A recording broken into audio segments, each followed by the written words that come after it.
Sorry for the presentation quality. This is what I have at the moment.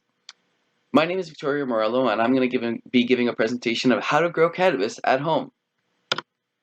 To start, we're going to talk about cannabis a little bit, and we're going to show that it's an annual plant, meaning from seed to harvest, it's one full crop. Well, after that, it's done. It does not grow new flowers any other season. It's used for food in its seed, fibers in its stems, and medical and recreational use in the female flowers. It was made illegal in Canada in 1923, made legal medically in 1999, and recently made recreationally legal in 2018. Is it legal to grow in Quebec? Yes, it is. Medically, you have the access to cannabis for medical purposes regulations. Gives you the ability to grow proportionally as many plants as you need to keep your prescription up. This is usually a very high amount, as they assume that you're not going to be getting much yield. Recreationally, you have the Cannabis Act that came out last year, which has a 4-plant max limit. You could do a lot with that. What about Quebec? I heard that it's a bit illegal there.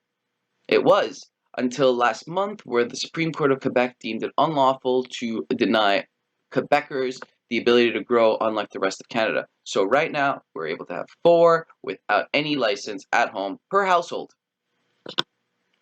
So the most important thing, let's talk about the life cycle of cannabis. So it starts off as a seed, which it takes 1 or 2 weeks to germinate. This is where it's just getting its first roots, and you put it into an actual pot. Then you have the seedling clone phase. This is either you got a cutting from a vegetative plant, or you have the seedling that's coming into itself and is starting to get actual leaves. So this takes 1 to 3 weeks to get its roots all nice, secure, get some more foliage so that it was able to take in a lot more light and actually produce what it needs to produce, that foliage that's going to be its powerhouse later on. Then you have your vegetative stage. That is variable in time, as you can make your plant grow very big or keep it very small depending on how much time you give it the spot. So for an indoor grow, you probably want to keep it smaller, as you probably have size constraints. While outdoors, you don't even really control this, as it's the sun and the light cycles that do that for you. Then, after you decide to flower it, or nature decides to flower it for you, you have the male plants and the female plants. This is where you're actually able to see a difference between the two plants. The female one is where you're going to get the psychoactive flowers that have cannabinoids, THC, CBD, and all those terpenes that you taste. If you have a male in there with your female plants, that's when you're going to start collecting seeds, as the male creates pollens and starts the process. If you just want psychoactive flowers, you just want to have female, you want to kill all of your male plants before you even get there. And then this lasts for 8 to 9 weeks until all of the amber on top has started to change color into a browner, more a brown golden color, and that's when you know you need to harvest. This is for both seeds and for flower and for stem. So here you can sort of see the difference between a male and a female flower. The female flower has a lot more hairs that sort of coming out, and as those hairs start to brown, that's where you start to know that you could harvest your plant. With the male plants, you're able to see a lot more bulbous orbs that actually contain the flower pollen.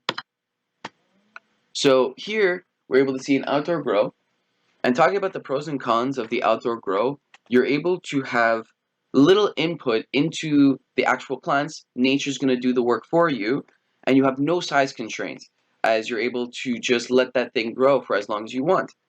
The cons with this is that you're able to only get 1 or 2 harvests per season, and you have a lot less control when it comes to it. You're able to build a design, but afterwards, a lot less control. Indoor growing, you have a lot more control when it comes to everything. You're able to get 5 to 6 harvests, and you're able to get more consistent buds overall. The cons with this is that it's a lot of energy that comes in and a lot of work that needs to be put in to make sure these buds work. So when it comes to controls, what can you control when you do this? You have your watering and nutrients. You usually want to underwater. You never want to overwater your plants. It likes it a bit more dry than anything. Trimming, there's a lot of techniques to increase yield just by chopping certain leaves or chopping certain parts of the plant off. Grow medium, what you put the plant in. A popular one has become cocoa. Indoors, you're able to control a lot more as you control the whole environment now. This includes the light source, temperature, humidity, and airflow. Airflow being very important to reduce powdery mildew, and temperature humidity is very variable with the plant and what stage of its life it's at.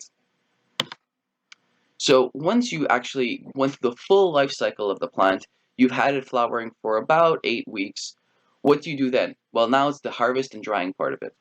So for this portion, you would cut off chunks of the stem and remove all the foliage, all the leaves, as that has little cannabinoids and little use overall. Then you would put them upside down and let them hang for a few days just to dry them out. Then, if you just want the flower, you're able to remove just the flowers and keep it in a storage area. If you're looking for the seeds and you've had male plants with your females, at this point you would be able to destroy the flower and harvest the seeds that are inside of it, which is very good for protein. So, with that, I hope you're prepared to grow your own cannabis at home, and thank you very much. If you have any questions, please let me know. And there are some references. Thank you very much.